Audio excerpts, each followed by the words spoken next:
Muy buenos días, amigas televidentas y amigos televidentos, amigas pianistas y amigos pianistas. Su servidor Jorge Borges Rodríguez, muy agradecido por la atención que le están prestando a este video. Va a ser un video normal, no es de la serie polémica. Hay dos onomásticos, dos aniversarios. El día de hoy, 4 de julio, vamos a ver, espero que alcance el tiempo para ver ambos. El primero es que se le suena más por todas partes. No es una cifra redonda, se celebra la independencia de los Estados Unidos, y eso mueve a reflexiones. Es un país muy importante en los últimos décadas, quizás del último siglo, más del último siglo, y mueve a reflexiones, ¿verdad? El otro sí va a ser una cifra redonda, es más señalable una cifra redonda que una cifra no tan redonda, ¿verdad? Y como aniversario de la independencia norteamericana son 146 años. Dentro de 4 años celebrarán los 250 años de existencia como país. Y yo me imagino que van a ser pachanga, ¿verdad? Porque es una cifra redonda. Pero ahorita que hay broncas mundiales, hay que reflexionar un poco hacia este importante país. Bien, hay cosas que señalar de este proceso. Fue un proceso muy gradual desde la independencia norteamericana y de llegar a una organización que fue muy afortunada en logros y que, bueno, hay que revisarla, ¿verdad? Desde luego, esa independencia original de las 13 colonias, sería Georgia, las dos Carolinas, las dos Virginias, Maryland, Delaware, New Jersey, Pensilvania, Nueva York, New Hampshire, ¿qué otros? Hay por ahí, Rhode Island, Massachusetts, son 13 colonias en la costa pacífica, en la costa atlántica de Norteamérica, ¿verdad? Es un territorio privilegiado, y eso explica parte pues del gran desarrollo que tuvieron. Tuvieron una pista muy buena para despegar. Repito, un territorio privilegiado, lleno de ríos por todas partes, con suelos neutros que permiten tener alimentación, y a partir de la alimentación vámonos con lo demás, ¿verdad? De hecho, eran tan abundantes que una vez escalado cierta división territorial, algunos se especializaron en cosas exportables y en otros en el pipirín. Esto, bueno, ¿por qué? Porque supieron organizarse 13 colonias que eran no tan disímbolas. Todas ellas eran protestantes. Pero entre los protestantes pues, es como la izquierda, se pelean entre ellos, ¿verdad? Tenían sus diferencias, pero hubo cierta cordura de ciertos grandes líderes, pienso yo en Jefferson y en Franklin, para llegar a arreglos. El Senado y todo eso que inventaron es algo muy bueno.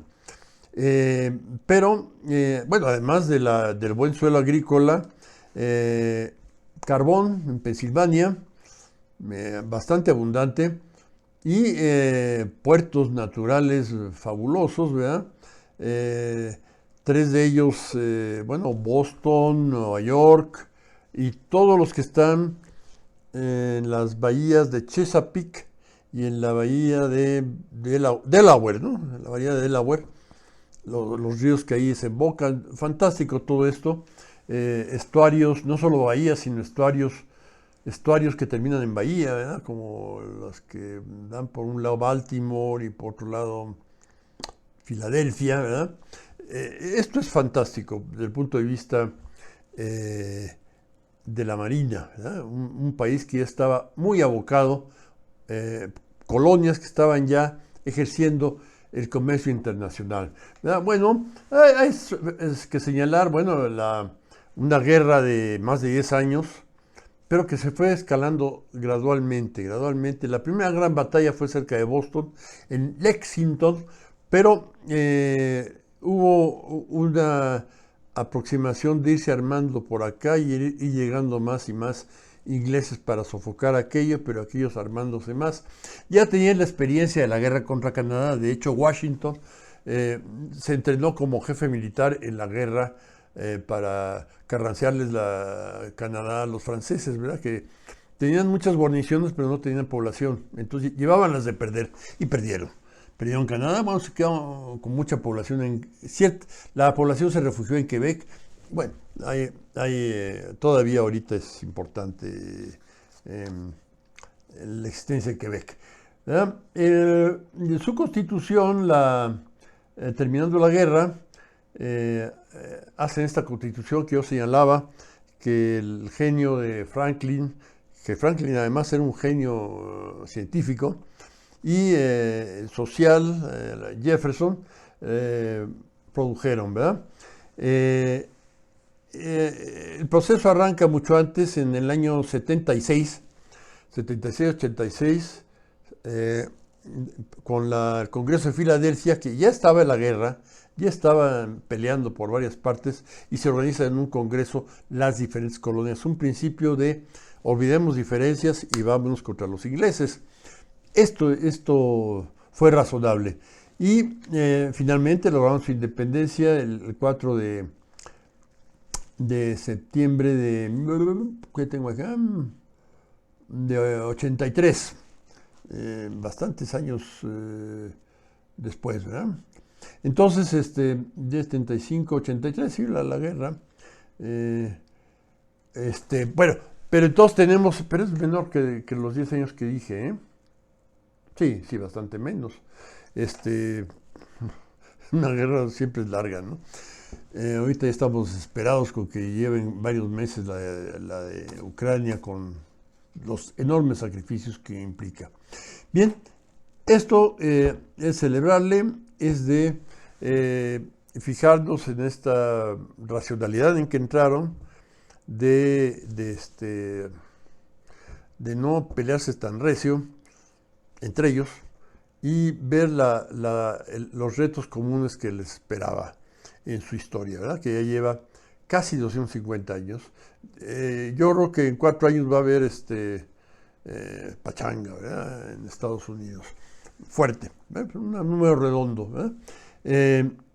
Entonces, esto respecto al aniversario norteamericano, hay otro aniversario que también es números redondos, décadas, bueno, no décadas, una década la que yo pues por formación personal pues veo que es mucho de celebrar, ¿verdad? Miren, siempre hablo de la gran hazaña que fue la teoría atómica y elaborar la tabla de Mendeleev. Mendeleev, el sabio ruso que la elaboró, se fijó en una serie de cosas de periodicidad, de ciertos números que ya aparecían en los diferentes elementos, y llegó una idea muy afortunada. Pero bueno, quiero relatarles algo más personal. 3 niños, mis 2 hijos y mi nieto mayor, en diferentes etapas de su vida, platicando con mis 2 hijos, con su papá, y mi nieto con su abuelo, servidor de ustedes, llegaron al problema atómico. Al problema atómico, decir, bueno, si yo parto primero los números, ¿no? Su papá se dedicaba a los números, su abuela en casa de mi nieto, y los números no acaban, y las fracciones tampoco acaban. Siempre podemos fraccionar y mayor cantidades. Entonces, en los 3 casos llegó el momento en que me preguntaban, bueno, ¿y ese proceso se acaba? Porque si yo agarro un pan y lo voy partiendo, pues el pan original es finito, ¿verdad? En cambio, los números, se arranca un proceso que ni me imagino. En cambio, el pan o ladrillo, lo que voy partiendo, es de tamaño finito, un volumen finito, y si se puede, si se sigue indefinidamente, entonces ahí está la contradicción entre continuidad y átomo, el atomismo. Descubrieron el problema del átomo, yo les dije, ¿quién sabe? Bueno, les di una solución momentánea, ¿verdad? Les dije, esto es muy complicado, los griegos tardaron mucho en llegar en eso, pero pues se piensa que el átomo es la parte que ya no se puede dividir y que le permitió a los químicos elaborar todas estas maravillas de sustancias, medicinas, materiales que han elaborado, ¿verdad? Entonces, bueno, esto es cosas útiles que los químicos han sido importantísimos. Bueno, todo esto se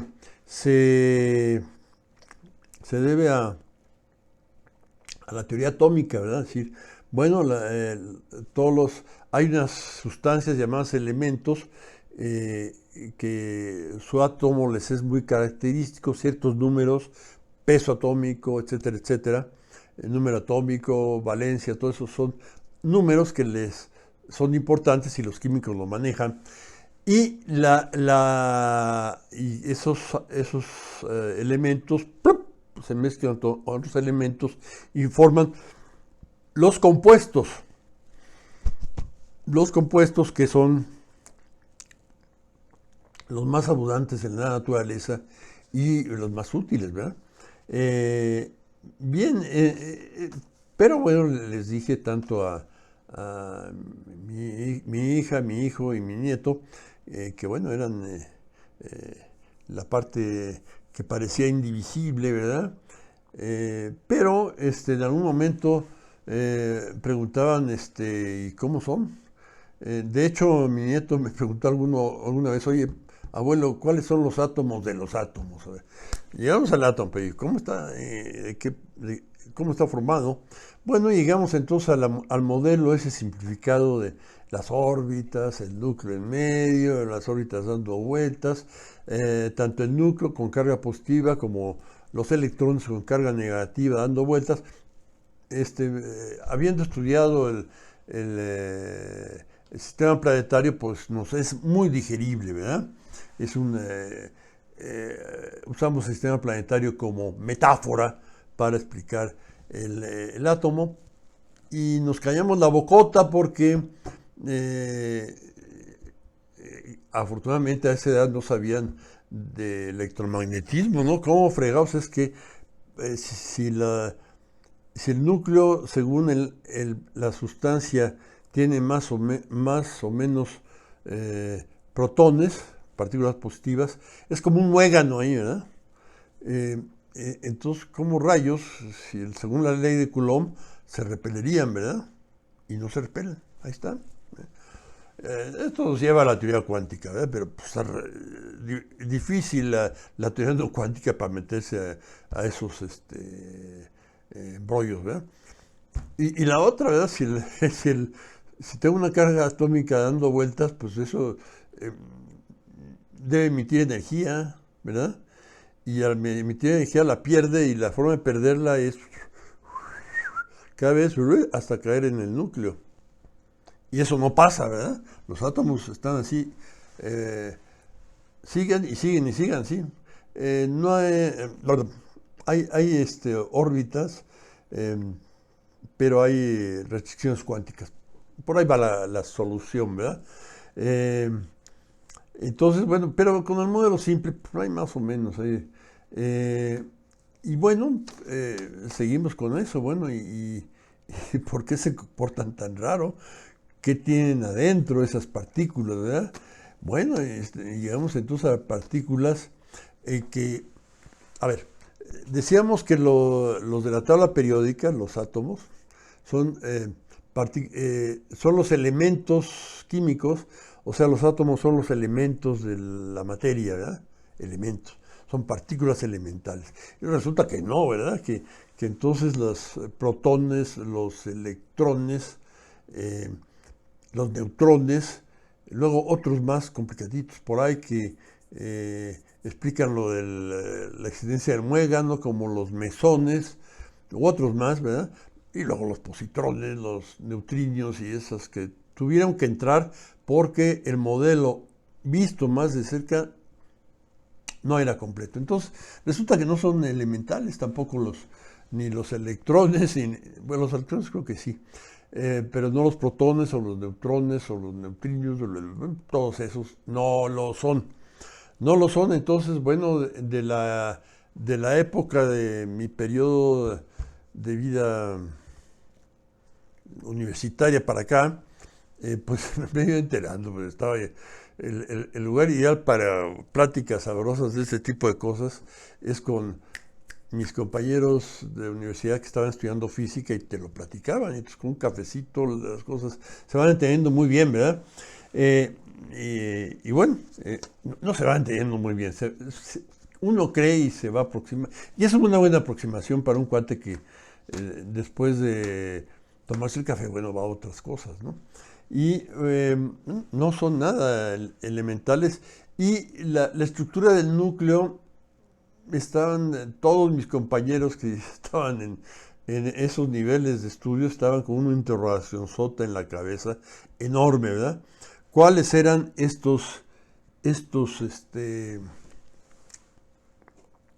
cómo estaba formado el núcleo, ¿verdad?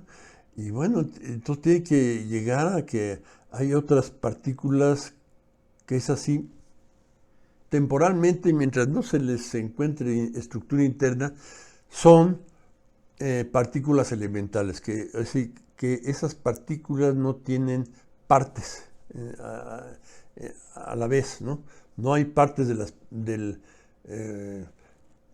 fermión fulano, del hadrón perengano, del leptón fulano. Estoy más o menos acordándome de las palabras, porque luego en el año 85, 86 me anduve metiendo oyente a las materias de física ahí en la Universidad Metropolitana. Pero bueno, por lo pronto, lo mismo se pensaba de los átomos y no lo fueron, o de los electrones y protones y no lo fueron. Hay partículas más elementales, y esto es los estudios de avanzada, que obviamente un opinador gustoso, por muy gustoso que esté yo diciéndoselos, no lo entiendo bien, ¿verdad? Hay gente muy fregona metida en esto todo el día, ¿verdad? Y bueno, miren, volvamos a la tabla de Mendeleev. Bueno, eso nos dejó un esquema a los químicos prácticos para andar viendo qué sustancias hacían y cómo las formaban, y la ingeniería concreta del proceso, todo eso. Pero, dejaban por ahí cosas de pues, la existencia de materiales que no se conocían. Se llegaba hasta el uranio, no, un poquito más allá, uranio, neptunio y plutonio, ¿verdad? Uranio y plutonio radioactivos, material para bombas destructivas, pero ahí estaban, pero no había impedimento a que hubiera elementos más pesados que el uranio. El uranio tan explotaba que pues, es un núcleo muy inestable, un muégano muy grande se anda cayendo por pedazos, y bueno, con él todo el resto del átomo, ¿verdad? En forma natural se hace, ¿no? La radioactividad natural se explica con este tipo de cosas. El radium es otro metal muy pesado. Y bueno, se tiene entonces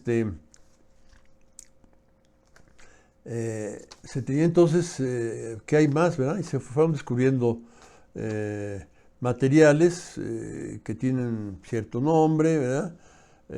Debido a la persona que que la pareja Curie llegó al Curio,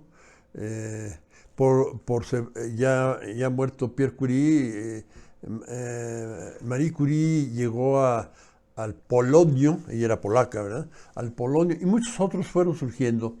Y con la existencia de los grandes aceleradores de partículas, se fue determinando que sí existían los transuránicos muy, muy pesados, cuyo periodo de vida era casi instantáneo. Duraban como tales, se podían sintetizar, pero duraban como tales milésimas de segundo, ¿verdad? Pero existían. Hay una estabilidad de la cual una agregación no estable que ¡plop!, se deshacen otra vez, ¿verdad? Pero era confiable que sí eran dables. ¿Eran dables en qué situaciones? En las situaciones estelares, ¿verdad? Las estrellas en donde hay condiciones extremas, las nebulosas, las galaxias, los cuásares, esos muy del principio del universo, pues ahí se dieron muchas cosas. Hubo muchos estudios de físicos acerca de los primeros segundos del universo, ¿verdad? Y es fantástico en los que estaban metidos esos cuates, echándole mucho seso a eso. Bien, entonces, bueno, pero dentro de las partículas quedaban ya un modelo muy cerrado. Bueno, pero se aceptaron muchas cosas porque teníamos un modelo cerrado de átomo, aparentemente tranquilo. Bueno, ahora se tiene un modelo bastante cerrado del núcleo atómico, en donde implica unas cosas que llaman quarks y hadrones, que son partículas elementales, pero algunas de ellas, bueno, se fueron materializando, todas ellas excepto una. Había una partícula que se aceptaba como hipótesis para explicar lo demás. Una partícula que tenía que existir porque si no el modelo no funcionaba. ¿Pero quién te dice que el modelo es la realidad? ¿Verdad?